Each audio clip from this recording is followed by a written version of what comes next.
सवाल देखिए, 5 क्या दिया है, 510 और 92 को बनाना क्या करना है, 510 और किसी ने 92 को बनाना है। तो हम लोग क्या करेंगे, 510 को तोड़ेंगे तो क्या 2 3 5 17 आएगा। 92 तोड़ेंगे तो क्या आएगा, 2 2 गुना 23 आएगा। तो हम लोग का सबसे देखिए सबसे कॉमन कौन है, 2 एक बार आया है, 3 ऊपर आया है नीचे नहीं आया है, 2 आया है नीचे नीचे आया ऊपर नहीं आया, 5 आया, लेकिन सबसे कॉमन कितना, एक बार 2 क्या है कॉमन है। तो हम लोग यही क्या हो जाएगा, एलसीएम निकल जाएगा। एलसीएम निकालने के लिए सबसे बेसी बार 2 कितना आया है, 2 बार, उसको हम लोग लिख देंगे। 3 कितने बार सबसे बेसी आया है, 3 बार, तो 3 लिख देंगे। 5 कितने बार था, 5 बार। 17 कितने बार था, 1 बार। 23 कितना बार था, 1 बार। एक बार को लिख लेते हैं। इतना हम लोग निकाल चुके हैं कि इतना हम लोग निकाल चुके हैं। ये क्या हम लोगों का, ये एलसीएम निकाले और एचसीएफ हम लोग का 2 आ चुका है। तो हम लोग क्या जानते हैं, दो संख्याओं का गुणनफल बराबर लॉसा गुना मौसा। दो संख्याओं को कहने का मतलब होता है पहली संख्या गुना दूसरी संख्या। तो उसी को हम लोग पहली संख्या 500 कितना 10 है गुना ये आपका क्या है, एलसीएम कितना है आपका, दूसरी संख्या क्या आपका 92 है। ऐसा हो जाएगा। एलसीएम का मान अभी हम लोग निकालते, क्या निकालते, 2 निकाले थे, गुना में एचसीएफ का मान क्या है 23 46 0, 23 46 0, यही हम लोगों का है। अब 510 और 92 में गुना करेंगे तो क्या आएगा, 46 92 10, 46 92 10 हम लोगों का निकल जाएगा। इसी प्रकार सवाल क्या हम लोग बना सकते हैं, 3 बना सकते हैं। ठीक है, इसके बाद सवाल देखिए, सवाल क्या कहता है, निम्नलिखित विधियों निम्नलिखित आभास गुणनखंड विधि द्वारा निम्नलिखित पूर्णांकों को एचसीएफ और एलसीएम ज्ञात कीजिए। एलसीएम और एचसीएफ ज्ञात कीजिए। तो पहले क्या है आप लोगों का 12 क्या है, तो 12 को तोड़ेंगे, 12 को हम लोग तोड़ेंगे तो क्या हो जाएगा, 2 गुना 3।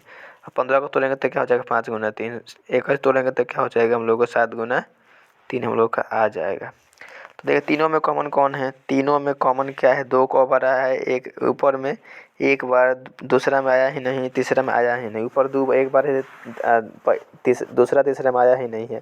ऊपर 3 कितना बार, एक बार है। तो एक बार 2 आएगा, एक बार हम लोग का क्या आएगा, हम लोग का 2 एक 2 नहीं आएगा, क्योंकि ऊपर 2 है लेकिन नीचे वाला में नहीं है, उसके नीचे वाला में नहीं। लेकिन 3 देखिए 3 तीनों में है, तो 1 3 हम लोगों का हो जाएगा। अब हम लोग क्या निकालना है लॉसा और मौसा। तो हम लोग क्या निकालेंगे, और लॉसा एचसीएफ हम लोग क्या हो गया 3 आ गया। हम लोग को जब मौसा निकालेंगे, क्या निकालेंगे, जब हम लोग मौसा निकालने जाएंगे तो देखिए 3 2 कितना बार आया है, 2 हम लोग का 2 बार आया, तो 2 बार हम लोग लिख लेंगे। 3 कितना बार आया है, एक ही बार है। 3 क्या है हम लोग का, एक ही बार आया है। 5 को बार आया है, एक बार। कोनों में आए एक बार, तो एक बार लिख लेंगे। और हम लोग का 7 को बार आया है, एक बार। अब गुना करेंगे तो क्या मिलेगा हम लोगों को, 420। क्या निकलेगा हम लोग को, लॉसा और मौसा निकल जाएगा। अब देखिए उसके बाद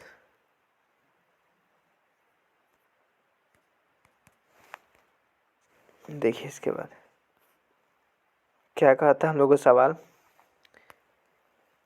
कहता है कि 17 को तोड़िए तो 1 गुना 7, 23 तोड़िए तो 1 गुना 23, 29 तोड़ेंगे तो 1 गुना 19। इसी प्रकार से सवाल बन जाना चाहिए। और यहाँ तक क्या हो जाएगा, बन जाएगा। सवाल देखिए कौन नंबर, सवाल देखिए अब ध्यान से, 4 नंबर क्या कहता है, एचसीएफ 306 को मैं क्या कहता है 667 बराबर क्या दिया है हम लोग का 9, यानी एचसीएफ का मान क्या दे रखा है, 9 दे रखा है। देखिए पहली संख्या यहाँ पर 306, दूसरी संख्या आपका 657। तो पहली संख्या दूसरी संख्या निकल गया, और हम लोग एचसीएफ पता है तो हम लोग क्या निकालेंगे, एलसीएम।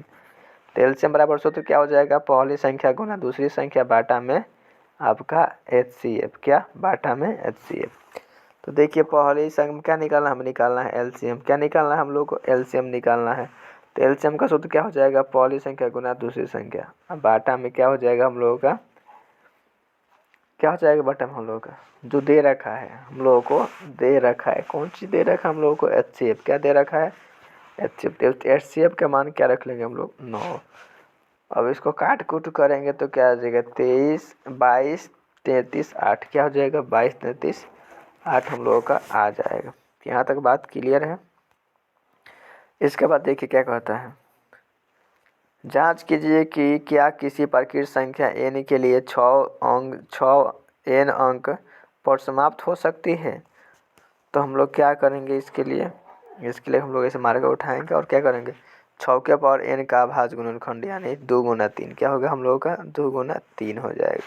जो भी कोई प्राकृतिक संख्याओं जो शून्य पर समाप्त होती है उसके भाज्य गुणनखंड में क्या होगा 2 गुना 5 2 गुना 5 गुना ओकर पावर n उस पावर